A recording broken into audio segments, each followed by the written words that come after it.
High court ने साबिक वफाकी वजीर शेख रशीद की एक ही इल्ज़ाम के तहत मुल्क के मुख्तलिफ इलाकों में दर्ज मुकदमात खारिज करने की दरख्वास्त पर रिपोर्ट तलब कर ली।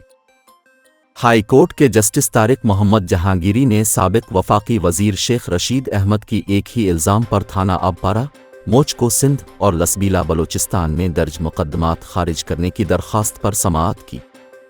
समाअत के लिए शेख रशीद अपने वकील सरदार अब्दुल राज़िक एडवोकेट के साथ अदालत में पेश हुए। सिंध पुलिस के डीएसपी भी अदालत में पेश हुए और थाना मोचको में दर्ज मुकदमे की रिपोर्ट जमा कराई।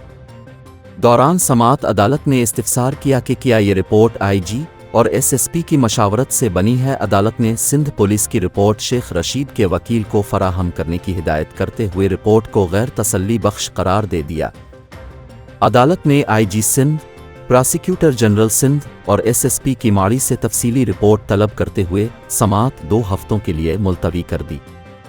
जस्टिस तारिक ने हुक्काम को खबरदार करते हुए कहा कि 2 हफ्ते का वक्त है, तफसीली रिपोर्ट पेश न हुई तो तौहीन अदालत की कार्रवाई होगी। तीनों अफसरान को बता दें, अगर अमल दरामद न हुआ तीनों को जेल भेजेंगे।